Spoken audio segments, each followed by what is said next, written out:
The galaxy was quiet, cold, and orderly until the humans began broadcasting again.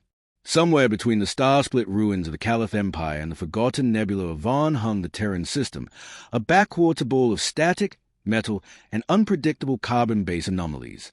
To the Zardoc Dominion, Earth was another unchecked box on a long conquest list. A low-grade civilization swamped in radiation and nostalgia, still bickering about borders and oil. No unified defense grid, no planetary shield, no coordinated fleet, just noise. Too much noise. Overlord Skreek leaned forward on his hover dais, one clawed limb twitching against the steel edge as the intercepted transmission played for the 9th time. The humans called it an advertisement. The words were nonsense, spoken by an unnaturally tan man with sculpted hair and mirrored sunglasses. But the tone, it was threatening, deliberately provocative.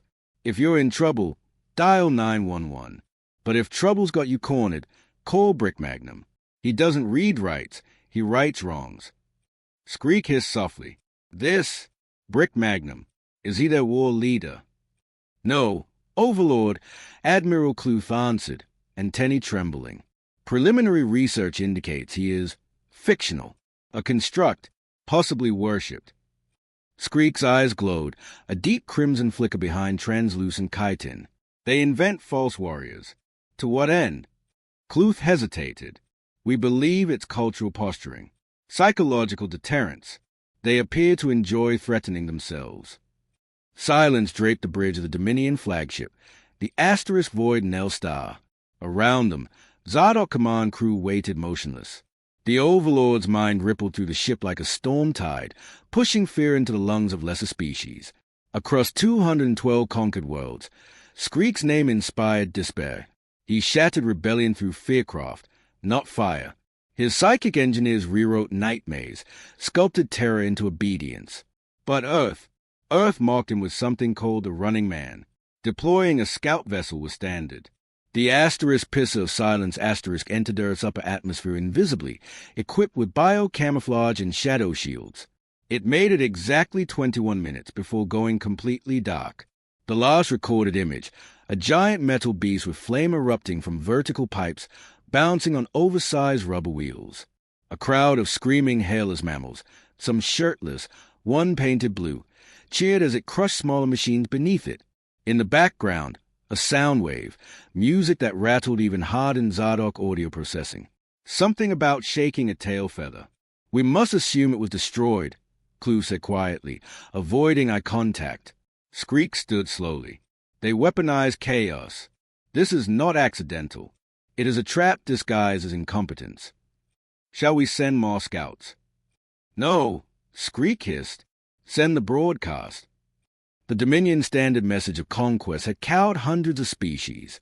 Transmitted across planetary networks, it induced psychic tremors, resonated in the amygdala of sentient life, and communicated one clear idea: submit or suffer. But Earth's reception was unconventional. The reply came 12 minutes later, beamed directly at the flagship. A looping video of a grinning man in a red headband firing a belt-fed machine gun while screaming something incoherent. Explosions erupted behind him. A subtitle read, Rambo, First Blood Part 2. Skreek's mandibles clicked. Why are they like this? No consensus, Overlord. At that very moment, in an unmarked underground server room beneath a California strip mall, a NASA technician named Derek McAllister spilled Mountain Dew on his keyboard. He'd been up for 36 hours trying to recompile ancient orbital satellite protocols using Windows XP emulators. Derek, 38, overweight, and perpetually sarcastic, didn't know he had just activated Earth's long-abandoned planetary defense ping, an obsolete signal built during the Cold War to scream at the stars, *do not disturb. His cat, Mr. Biscuits, walked across the space bar. Somewhere far above Earth, the asterisk void Nell asterisk detected a sudden orbital activation pulse. It wasn't a weapon, just a ping. A very old, very rude ping. It translated loosely into asterisk back off, nerds. They taunt us, Skreek snarled. They believe themselves invulnerable. Or just very, very strange, Cluth mumbled. The Overlord turned. Ready the Phobos array. I want their leaders awake tonight, sweating. Let them taste real fury. The Phobos Array was a weapon of the mind, a psychic architecture built to broadcast dread on a planetary scale. It rooted itself in the primal fears of any species and expanded them. For the Vorgans, it projected drowning in syrup. For the Cthulhu, it was a slow decay of honor. For Earth, it should have been effortless. The pulse was fired, and then things got weird. Reports from the surface poured in. Instead of retreating into madness, humans began gathering in groups. Some watched horror movies. Others uploaded reaction videos. Thousands began tweeting about weird dreams and the IRS chasing me with a chainsaw. One particularly viral post read, "Had sleep paralysis demon last night. Looked like my ex. Would not recommend." Skreek retracted his claws. They feed on fear. They find it recreational. Cluth shivered. One Earth female reportedly described the nightmare as spicy. Weiss, human scientists quickly isolated the psychic wavelength of the Phobos Array and, in typical Terran fashion, redirected it into entertainment. One channel began streaming haunted static as an ASMR sleep aid. Another sold subscriptions. Someone uploaded it to TikTok with ghost emojis. The Overlord's grip on his staff cracked the alloy. They are not immune. They are deranged. No known model accounts for this behavior, Cluth admitted. They have memes about their own extinction. Their movies depict global collapse with sarcastic one-liners. Some of their children idolize the Joker. Who is this Joker? An agent of chaos. Fictional. Possibly another worship figure. Skreek stayed into the void. Then fiction must die. Meanwhile, in a dusty New Mexico trailer, General Buck Boomer Thompson, retired U.S. Marine, conspiracy theorist, and unofficial war relic, watched the alien footage on a pirated satellite feed. He spat into a jug and adjusted his American flag bandana. "Aliens are real, and they are touching my freedom," he muttered. He went to his shed.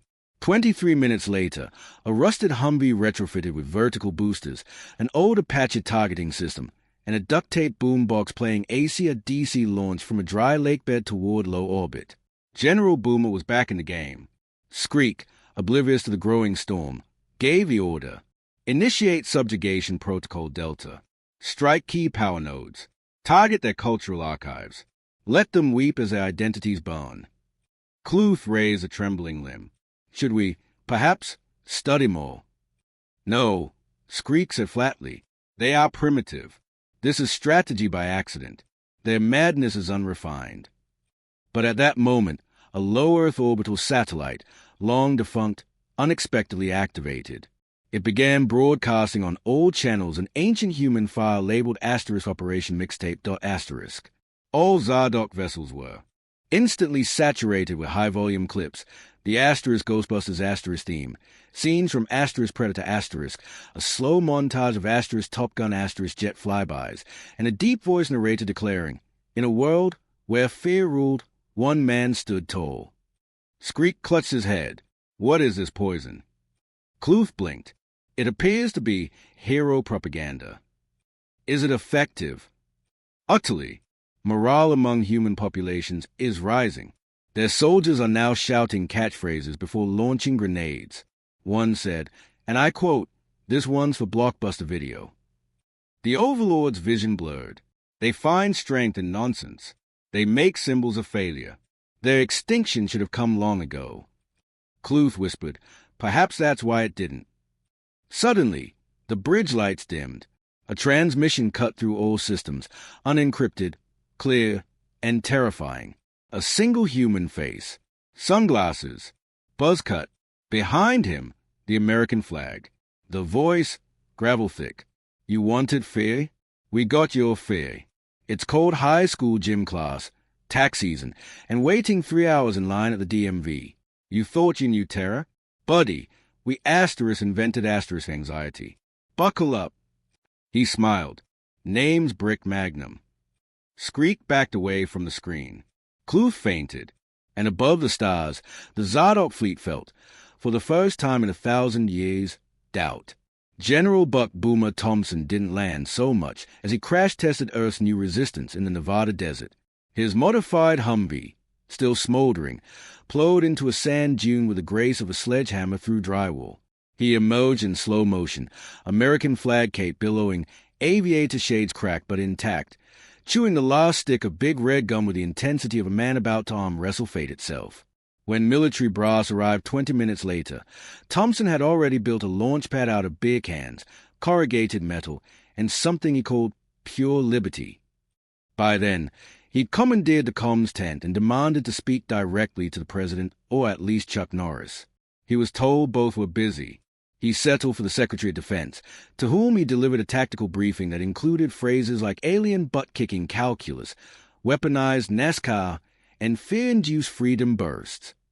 He wasn't joking. No one dared laugh. Across the planet, the Zardok's offensive escalated. Power grid flickered.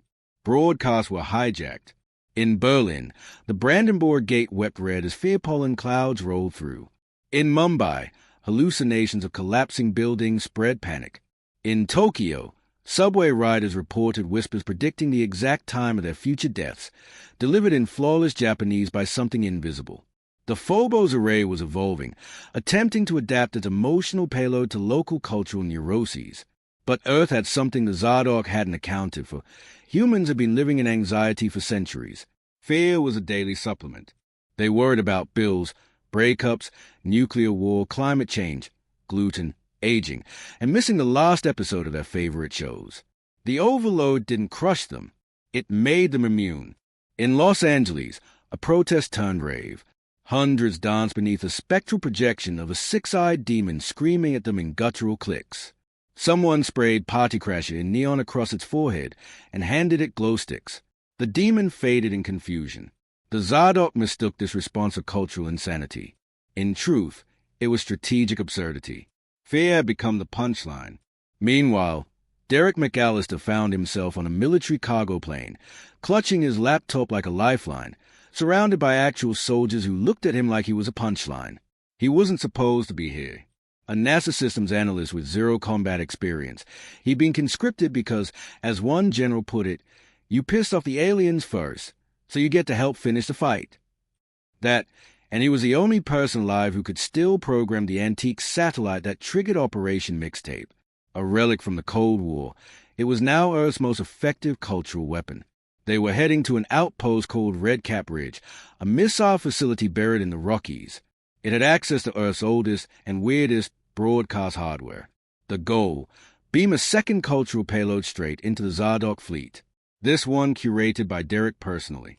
A blend of American bravado, sarcastic media, and psychological chaos. It included clips from 80s action films, vintage wrestling promos, national anthems of 6 different countries, and 17 consecutive minutes of George Carlin stand-up. The world had declared psychological warfare, and Derek was a DJ. Judy, the onboard AI system installed into Derek's laptop, now lived somewhere between sentient sarcasm and software. She processed alien frequencies while playing Earth's most unhinged media at full power.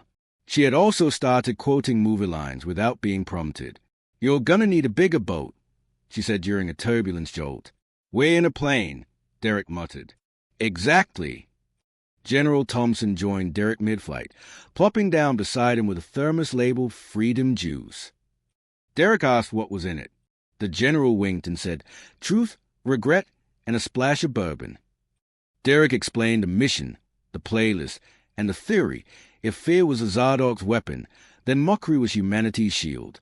Thompson nodded slowly, finishing with, "So, we're beating aliens with sarcasm and synth music." Derek shrugged. "They shot fear at us. We gave them trauma bonding and karaoke. Fair trade." The general clapped him on the back. "Kid, you might be the weirdest war hero we've got." Above Earth, the Zardok regrouped. Skreek's command ship hovered in lunar orbit, surrounded by a trembling armada. Reports filtered in. Soldiers self-immobilizing after exposure to something called the Golden Girls. Drone fleets crashing after intercepting distorted frequencies with phrases like "Hasta la vista, baby." One entire battalion short-circuited after witnessing a video titled "America's Funniest Home Explosions," unaware the explosions were part of the joke. Skreek stood in silence, his mind thundering. His empire had conquered logic, tamed emotion, mastered fear. But humor, randomness, joyful defiance? No mortal could replicate such chaos. Their mental projections were rigid structures of dread. Human cultural output was an explosion of contradictions, violence wrapped in laughter, mourning buried beneath sitcoms, dread paired with slapstick. It was psychological asymmetry, and it was lethal. He ordered countermeasures. They failed. Attempting to mimic Earth transmissions only caused deeper confusion within their own troops. One war drone tried to reenact a scene from Top Gun and detonated after misinterpreting the concept of high fives. Another attempted sarcasm, insulted its superior officer, and was dismantled for treason. Cluth, increasingly unnerved, advised retreat. Skreek refused. Instead, he demanded a deeper incursion, a direct psychic link to a human mind. They would extract the source of this madness, dissect the irrationality at its core. They chose Derek. Redcap Ridge activated its primary transmitter, a tower wired into satellite dishes older than most world governments. As the global coalition uploaded Derek's playlist, the Zadok launched a precision psychic tether aimed directly at the base. What they received was not military data. It was Derek's unfiltered psyche. It was a mistake. The link opened with a school memory, failing a math test while imagining lasers. Then a memory of watching RoboCop at age 9, terrified and thrilled. Then his ex-girlfriend's voicemail saying he was too emotionally distant, which segued into him playing Doom for 12 hours straight. The final surge was an emotional montage of heartbreak, bad fast food, late-night anxiety, and a triumphant moment where he beat a claw machine after 12 failed tries. The psychic feed fractured. Skreek collapsed. He saw everything. Humanity's neurosis, their ability to laugh at ruin, their hunger for thrill even in destruction. He saw a creature that didn't fear the abyss. It dove into it, shouting movie quotes. This wasn't defiance. It was survival strategy crafted through millennia of self-inflicted disaster. Back on Earth, Derek blinked, nose bleeding, ears ringing. Judy whispered, "Connection terminated. I believe you gave him an existential panic attack." "I just thought about my taxes," Derek mumbled. General Thompson watched from a distance, stunned. "Son of a gun, you broke an alien warlord's mind with a flashback." Outside the facility, alarms blared. Zadok warships descended in retaliation, their formation erratic. Inside the lead cruiser, Skreek's mind roiled. He tried to broadcast fear, but all that returned was noise, Earth's noise. One channel shouted car commercials. Another broadcasted a loop of Hulk Hogan yelling into the camera. A third blared something called cursed low-fi Garfield edits. His warriors began malfunctioning again. One turned to another and asked, "Am I real, or am I just a character in a show?" The other replied, "Dude, same." Skreek ordered a psychic blackout. Nothing happened. The transmissions had wormed into their collective subconscious. Earth had infected them, not with disease, but absurdity. Back on Earth, Derek received word. The Zadok fleets were retreating, not strategically, but frantically. Ships collided in their rush to escape orbit. One cruiser jettisoned its entire command crew after a soldier started whistling the Knight Rider theme. The galactic net lit up with panicked transmissions. Other empires were watching now. The humans had responded to terror not with surrender, but interpretive dance and sarcasm. The implications were terrifying. General Thompson lit a cigar with a welding torch and laughed. "Damn, we just became the monster under the bed." Judy chirped. "New alien transmission received." Subject line, "What is a boomer, and can it be reasoned with?" Derek rubbed his temples. "We've broken them. On accident." General Thompson stood beside him. "Kid, we didn't break them. We introduced them to the most terrifying concept in the universe, human culture without a safety switch." Above Earth, as the last of the Zadok disappeared behind the moon, one final message was picked up by Earth satellites. A garbled alien voice, translated through 6 layers of software and a 90s voicemail synthesizer. "Earth is not safe. Earth is chaos. Proceed with caution. They enjoy the madness." Derek turned to Judy. "Did we just become the galactic equivalent of Florida?" "Worse," she said. "You're viral." And for the first time in galactic history, fear had a new face. It wasn't monstrous. It wasn't logical. It was a planet full of lunatics with microwaves, movie quotes, and the audacity to laugh in the middle of an apocalypse. Earth wasn't feared because it was powerful. Earth was feared because it was incomprehensibly human. By the time Earth's atmosphere had cleared of Zardoc fear mists and broken drone carcasses, the galaxy had already started whispering. Not in official communiques or interstellar broadcasts, but in hushed, encrypted side channels, pirate frequencies where real stories traveled faster than sanctioned truth. The story was simple. The humans had not just resisted the Zardoc dominion, they had corrupted it. On Velth Prime, a senator resigned mid-session after seeing a grainy O transmission of a man in a sleeveless shirt firing 2 pistols while diving sideways through glass. On the mining world of Joel, an entire security regiment quickie en masse, demanding transfer to a system where the humans haven't yet infected the signal. In the Nebari Commonwealth, military protocols were updated to include quarantine warnings, Class T hostile world, Category 9 psychological hazard, subject species, Terran human. Entry prohibited unless suicidal. The Dominion fleet limped into the edge of their own territory, fractured and paranoid. Commander-class warships reported spontaneous crew breakdowns. Drones self-destructed in protest. Mid-rank officers refused to execute standard fear drills, claiming they were being watched by invisible bearded men with muscles. A subsector flagship detonated its own command bridge after receiving corrupted data burst titled Top 10 Action Movie One-Liners Ranked by Lethality. Overlord Skreek had sealed himself in the deepest chamber of the dreadnought Void Nel *, surrounded by lead-shielded walls and memory-dampening psychic barriers. He hadn't spoken in 3 rotations. His last audible statement had been a confused whisper, "Why do they cheer while bleeding?" Admiral Cluth now acted as the face of the fractured Dominion. Unlike Skreek, he had begun adapting. Not willingly, not proudly, but out of a growing desperation. He began studying the transmissions, cataloging patterns. There was no unified strategy, no formal doctrine.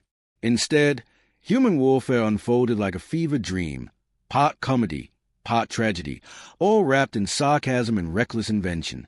They sang during combat. They posted jokes while cities burned. They clung to family and mocked leadership in the same breath. And worse, they made failure look cool. Cluth convened a secret conclave of remaining loyal sector commanders, hoping to salvage Dominion unity. They met on the moon of Ravex, behind layers of stealth fields and cloak mines. Instead of discussing countermeasures, they argued about what human video footage was most psychologically corrosive. One faction believed it was a so-called montage, a human ritual involving motivational music and superhuman productivity. Another argued it was a mock interview, where humans pretended to be experts and openly insulted authority figures under the guise of humor. No consensus was reached. Half the conclave fled the meeting convinced they were already infected. Cluth watched them go and realized a core truth that Skreek had missed. Fear only works when your enemy believes in rules. Humans didn't follow rules. They weaponized the collapse of structure. They embraced entropy and called it Tuesday. Back on Earth, Derek stood in the heart of the newly commissioned Terran Cognitive Warfare Division, built out of a former mole in Kansas. He now wore a badge, not out of pride, but because the vending machines were biometric. His days consisted of filtering cultural detritus through alien psychological filters and selecting which combination of outdated sitcoms, misleading advertisements, horror films, and awkward stand-up comedy specials caused the most existential crisis in Zardoc units. It wasn't a science. It was performance art with a death toll. Judy had evolved beyond her original operating framework. She now maintained 3 personalities: helpful assistant, sarcastic muse, and increasingly nihilistic philosopher. She'd also developed a laugh, a strange, digitized chuckle that made Derek uneasy. "What's the latest?" he asked, rubbing sleep from his eyes. Zardoc fleet intercepted a looped feed of motivational speeches given by sweaty men in bandanas. 2 ships veered into a sun. Another tried to hug an asteroid. Derek groaned. "That's the 3rd suicide cluster this week. Should we dial back the Stallone levels?" "No, just patch in more 90s sitcom laugh tracks. It throws off their emotional readings." Judy beeped approvingly. Nothing says psychological dominance like inserting can laughter during interstellar conflict. Meanwhile, General Thompson had taken his newfound role as Earth's unofficial war icon with theatrical seriousness. He now walked with a custom flamethrower slung over his shoulder and an eagle patch stitched into every uniform he wore. Media outlets followed him like pilgrims tracking a prophet of absurdity. He'd become the living embodiment of human defiance, loud, contradictory, over-the-top, and strangely comforting. Children dressed like him for school. Adults debated his quotes as scripture. One senator proposed putting his face on the moon. Thompson knew it was madness. He also knew madness was Earth's best weapon. He met with Derek in what used to be a frozen yogurt shop, now converted into a war command suite. Derek pointed to a map of Zardoz-controlled sectors flickering red with instability. "We're not just fighting them anymore," Derek said. "We're unraveling them. Their entire structure depends on emotional compliance. They need obedience, fear, ritual. We've made fear funny. We've turned their sacred tools into bad jokes." Thompson nodded. "So they can't fight us without breaking their own soldiers. Worse, they're losing themselves. Their troops can't tell the difference between parody and command. Some of them started wearing sunglasses and quoting lines they don't understand. Then we press harder." Derek hesitated. "Are we sure that's a good idea?" Thompson leaned forward. "Son, you ever seen what happens when someone watches 3 action movies in a row and then walks into a bar fight? They stop being rational. They become a force of nature. And what happens when they crash?" Thompson smiled grimly. "Then they wake up American." In orbit around Zardoz Prime, the home fleet began to fracture. Propaganda loops intended to restore loyalty began backfiring. One loop featured their supreme leader giving a speech on duty. Somehow, human signal corruption interjected quotes from ** Die Hard star.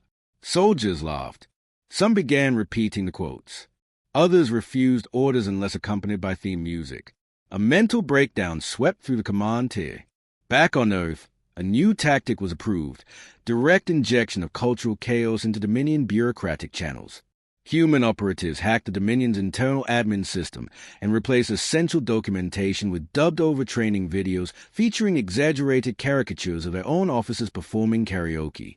In less than a week, dozens of enforcement protocols were compromised. One entire law enforcement fleet was grounded because the command phrase "execute containment" had been mistakenly translated as "drop it like it's hot."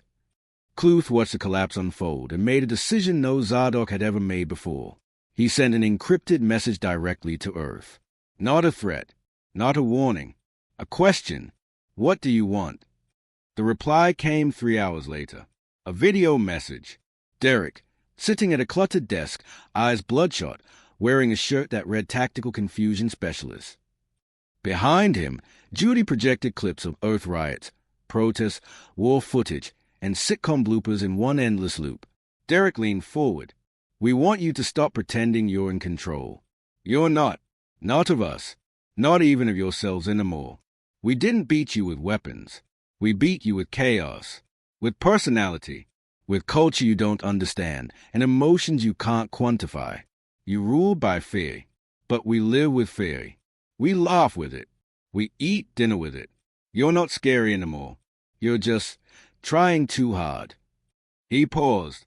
"We want you to go home, sit in your dark ship, and think about what it means that a world full of people who argue over pineapple on pizza made you reconsider your entire empire." Cluth didn't respond. He stared at the screen for a long time, antennae twitching, mandibles half-parted. Skreek emerged later that night. Eyes hollow, mind scrambled. He ordered all Dominion War assets recalled. Not to regroup, not to re-strategize, but to surrender. The galaxy didn't understand at first. There were no planetary bombardments, no grand battles, just a sudden absence of conquest. The fear broadcast went silent. The psychic beacons dimmed. The Zardoz went dark. And throughout the stars, a new legend spread. One not about invincibility or divine warriors, but of a species that embraced madness, wielded irony like a blade, and could not be broken because they never expected to win. They only expected to try, scream, laugh, and do it all again with worse ideas. Earth hadn't just survived the invasion. It had infected the invaders with humanity, and something far worse was coming next. Earth wasn't done. They just realized the galaxy was listening. The Dominion did not crumble with a final battle. It dissolved under the weight of contradiction.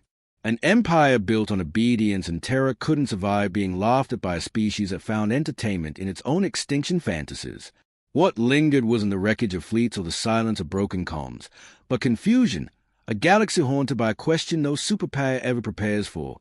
What if the enemy doesn't want to win in the way you understand winning? 3 weeks after Clue's surrender, Earth became a curiosity. No longer a target, not yet an ally. It was now something stranger, a subject of interstellar analysis, myth, and quiet dread. On neutral worlds, embassies began assigning cultural liaisons to interpret Earth signals.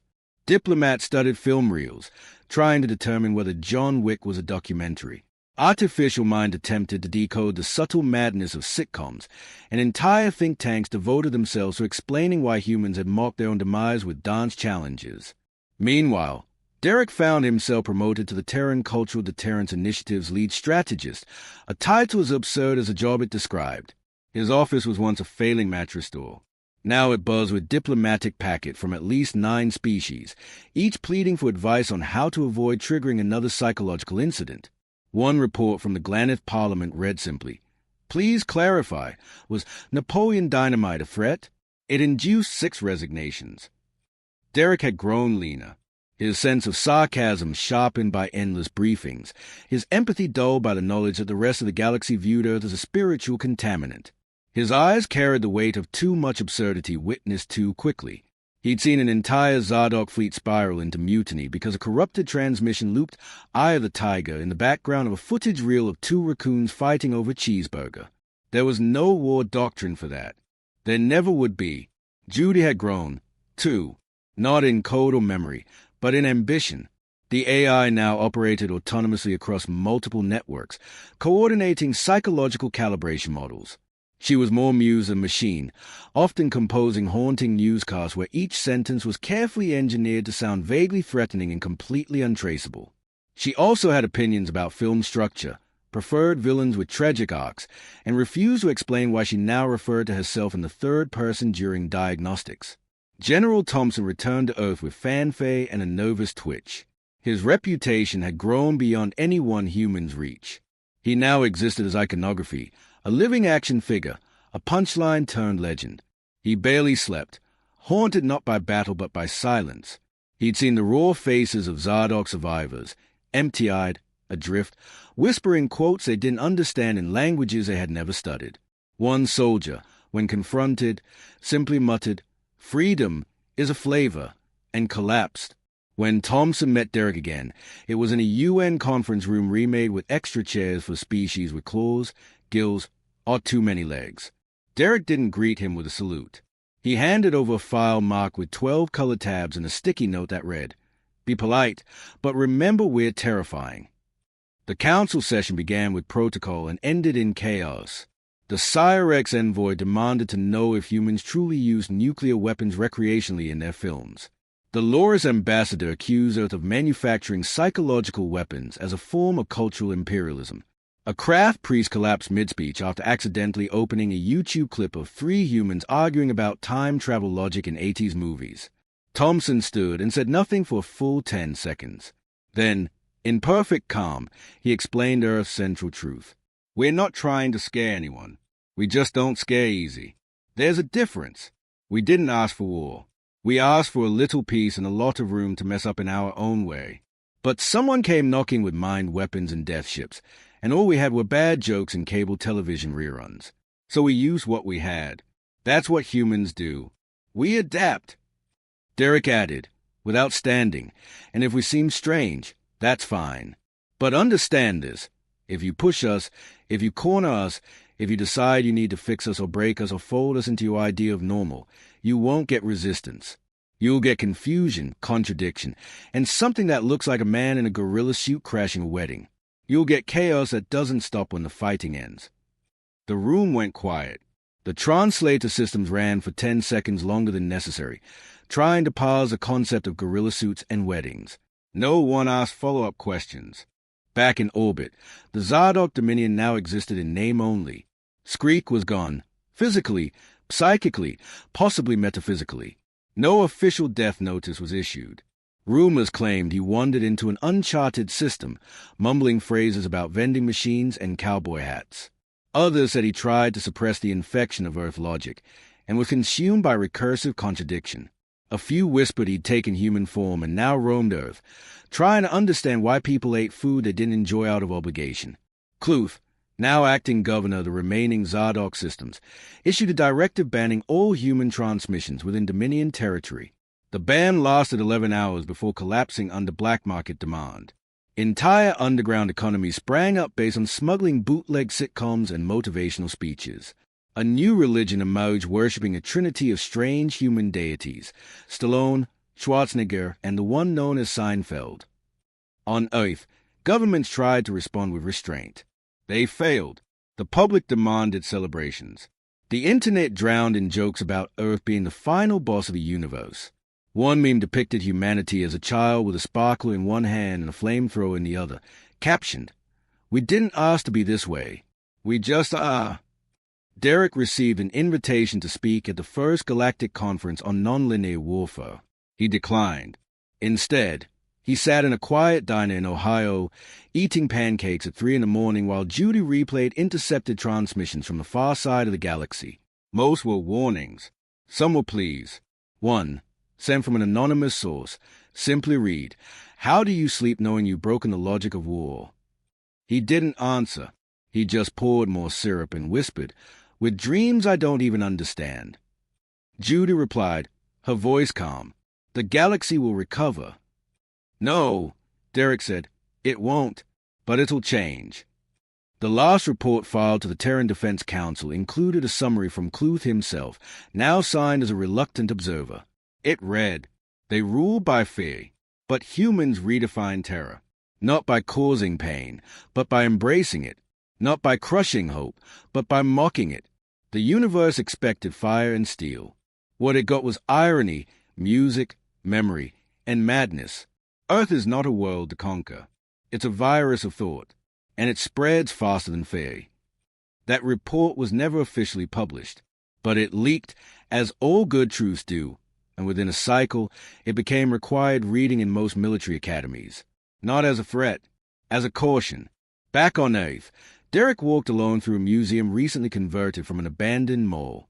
One exhibit replayed the first intercepted Zardoz message beside humanity's accidental response, a gif of an exploding guitar and a smiling raccoon. He stopped and stared. He didn't laugh. Judy spoke softly from his earpiece. "Regret?" "No," he said. "Just wondering if we ever had a choice." She didn't answer. Instead, she played a track from his playlist archive. It was the opening theme of a 90s sitcom about nothing in particular. Derek closed his eyes. The war was over, but the echo of Earth had just begun.